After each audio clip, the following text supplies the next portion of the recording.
اورنگزیب کے ساتھ مل کے سیحان نے یہ فیصلہ کر لیا ہے کہ اب ایلف کی قبر کشائی کی جائے گی، ایلف کو دوبارہ باہر نکالا جائے گا، ڈاکٹر کے پاس لے کر جایا جائے گا اور نئے سرے سے پوسٹ مارٹم کیا جائے گا تاکہ بات کی حقیقت کو پتہ چلے کہ میری ایلف واقعی میں مری ہے یا تو پھر کسی اور نے اس کو قتل کر دیا ہے، کیونکہ جو خط غازی یوسف نے پکڑایا تھا سیحان کو اس پہ تو بالکل بھی ایلف کی ہینڈ رائٹنگ لگی نہیں رہی، جس میں ایلف نے خود سب کچھ لکھا ہوا ہے کہ میں تمہاری خاطر خودکشی کر رہی ہوں، جبکہ ایلف ایسا نہیں کر سکتی۔ سیحان جب اورنگزیب کے ساتھ قبرستان جا رہا ہوتا ہے، غازی یوسف کو کہتا ہے کہ بابا آپ میرے ساتھ نہیں جائیں گے، تو غازی یوسف جو کہ پہلے ہی اپنے ضمیر کے ہاتھوں بڑا ہی شرمندہ ہے، سمجھ نہیں آتا کہ بولے تو بولے کیا، کہتا ہے کہ بیٹا میں ضرور جاتا، ایلف تو میرے جگر کا ٹکڑا تھی، لیکن میرے میں ہمت نہیں ہے کہ میں ایلف کو ایسی حالت میں دیکھ پاؤں۔ پاس کھڑا زکریا بھی بڑا ہی پریشان ہے، زکریا کے پسینے چھوٹ رہے ہیں ڈر کے مارے کہ اگر تو واقعی میں پوسٹ مارٹم ہو گیا اور ایلف کا پتہ چل گیا کہ کس نے اس کو مارا ہے، تب تو سارا دودھ کا دودھ اور پانی کا پانی ہو جائے گا۔ اب دوسری طرف زکریا ایک بہت ہی جانے مانے ہاسپٹل میں ڈاکٹر کو کال کرتا ہے اور اس کو کہتا ہے کہ اگر لاش 2 ہفتے پرانی ہو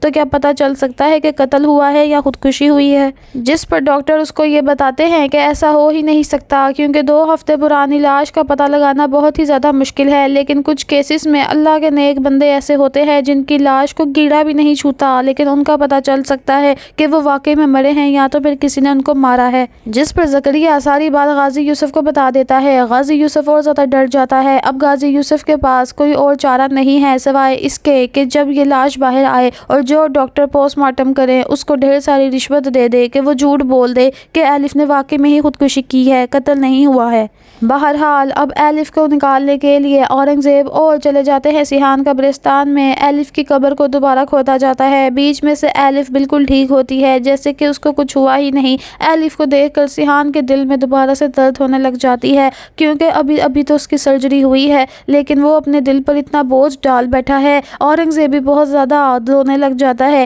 اور سیحان بھی بہت زیادہ روتا ہے، کہتا ہے کہ ایلف تم نے میرے ساتھ کتنی بڑی بے وفائی کر دی، میں نے تمہیں کہا تھا نا کہ پہلے میں مروں گا بعد میں تم، لیکن تم نے خودکشی کیوں کی، کیوں تم نے مجھے بچانے کی خاطر اتنا بڑا قدم اٹھایا۔ بہرحال قبرستان میں ڈاکٹرز کی پوری ٹیم آتی ہے اور ایلف کو نکال کر اب لے کر چلا جایا جاتا ہے ہاسپٹل میں، پیچھے سے زکریا بھی سارا کا سارا ٹریس کر رہا ہوتا ہے کہ یہ لوگ کس ہاسپٹل میں جائیں گے۔ زکریا اور غازی یوسف بھی پہنچ جاتے ہیں وہاں پر، ڈاکٹر کے پاس جاتا ہے غازی یوسف اور ڈاکٹر کو کہتا ہے کہ آپ ہی ہیں جو ایلف کا پوسٹ مارٹم کر رہے ہیں، جس پر ڈاکٹر باہر نکل کے کہتا ہے کہ جی سر میں ہی ہوں وہ، لیکن ایلف کی موت بہت ہی زیادہ حادثاتی ہے، یعنی کہ ایلف نے بالکل بھی خودکشی نہیں کی، ان کی گردن سے ہمیں کسی کے فنگر پرنٹس ملے ہیں اور یہ ایک سیدھا قتل ہے، جس پر اب بہت زیادہ غازی یوسف گھبرا جاتا ہے، کہتا ہے کہ یہ بات میرے بیٹے کو پتہ نہیں چلنی چاہیے۔ ڈاکٹر کہتا ہے کہ ایسا نہیں ہو سکتا، میں بتاؤں گا آپ کے بیٹے کو کہ آپ مجھ سے اس طرح سے بات کر رہے ہیں۔ تو زکریا اپنی پستول نکال لیتا ہے، کہتا ہے کہ تمہیں سمجھ نہیں آ رہا کہ غازی صاحب کیا کہہ رہے ہیں، خاموش ہو جاؤ۔ ڈاکٹر کہتا ہے کہ آپ سب یہ کیا کر رہے ہیں،